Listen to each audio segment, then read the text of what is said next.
अक्सर खवातीन ये सवाल करती हैं कि डॉक्टर साहब हमल के दौरान इतनी थकन क्यों हो जाती है, चक्कर क्यों आते हैं, दिल क्यों घबराता है, पट्टों में खिंचाव क्यों होता है और बर्दाश्त क्यों कम हो जाती है। ये सब सवालात बिल्कुल जायज हैं, लेकिन आज हम इस बात पर गौर करेंगे कि जिस पर कम बात होती है। क्या ये मसाइल वाकई हमल में ही शुरू होते हैं या इनकी जड़ हमल से पहले कहीं मौजूद होती है। आज की वीडियो में हम इलाज या नुस्खे की बात नहीं करेंगे, बल्कि ये समझने की कोशिश करेंगे कि अगर हमल से पहले जिस्म की सही तैयारी हो जाए तो हमल का सफर ज्यादा पुरसकून कैसे हो सकता है। ये बात माननी पड़ेगी कि हमल के दौरान कुछ मसाइल बहुत आम होते हैं। गैर मामूली थकन, हल्के या दरमियाने चक्कर, दिल का घबराना, पट्टों या पिंडलियों में खिंचाव, कम बर्दाश्त, जल्द थक जाना। ये सब सुनकर अक्सर कहा जाता है ये तो हमल का हिस्सा है। जुज़वी तौर पर बात दुरुस्त है, लेकिन मुकम्मल सच नहीं है, क्योंकि हर खातून में ये मसाइल एक जैसे नहीं होते। कुछ खवातीन बहुत हमवार प्रेगनेंसी गुजार लेती हैं और कुछ को काफी मुश्किलात का सामना करना पड़ता है। सवाल ये है कि फर्क क्यों होता है। हमल कोई एक दिन का वाक़या नहीं है। हमल से पहले जिस्म एक खास हालत में होता है। मिनरल्स का जखीरा, पानी और नमकियात का तवाज़न, आसाब और पट्टों की बर्दाश्त, रोजमर्रा रूटीन और स्ट्रेस लेवल, अगर ये सब चीजें हमल से पहले ही कमजोर हों तो हमल के दौरान जिस्म पर बोझ ज्यादा महसूस होता है। इसका मतलब ये नहीं कि मसला लाजमी आएगा, लेकिन इम्कान बढ़ जाता है। इसीलिए दुनिया भर में अब एक इस्तिलाह इस्तेमाल होती है, प्री प्रेगनेंसी प्रिपरेशन या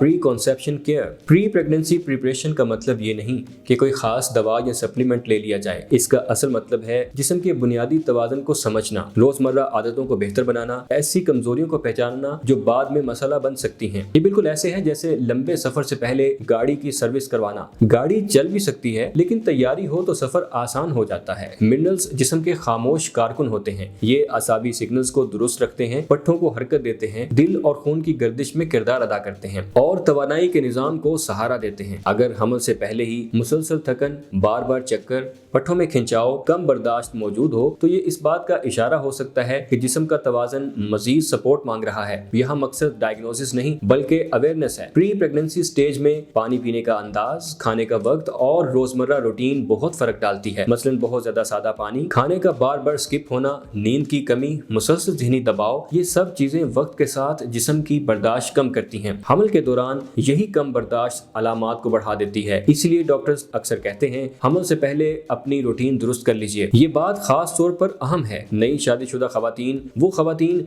जिन्हें पहले ही थकन या कमजोरी रहती हो, जिनके साइकिल्स में अदम तवाज़न रहा हो या जिन्होंने पहले हमल में ज्यादा मसाइल देखे हों, उन सब के लिए प्री प्रेगनेंसी प्रिपरेशन ज्यादा फायदेमंद साबित हो सकती है। आखिर में बात बहुत सादा है। हमल के दौरान जिस्म अचानक कमजोर नहीं हो जाता, बल्कि जो कमी या अदम तवाज़न पहले से मौजूद होता है वो ज्यादा नुमायां हो जाता है। अगर हम हमल से पहले जिस्म को समझ लें, अपनी रोजमर्रा आदतों को बेहतर करें और हर फैसला डॉक्टर की रहनुमाई में करें तो हमल का सफर ज्यादा पुरसुकून हो सकता है। हमल के दौरान मसाइल कम करने के लिए असल तवज्जो हमल से पहले तैयारी पर होनी चाहिए। ये वीडियो सिर्फ आगाही के लिए है। हमल से पहले या दौरान किसी भी किस्म की खुराक, पानी या सप्लीमेंट में तब्दीली अपने मुआलिज के मशवरे के बगैर न करें।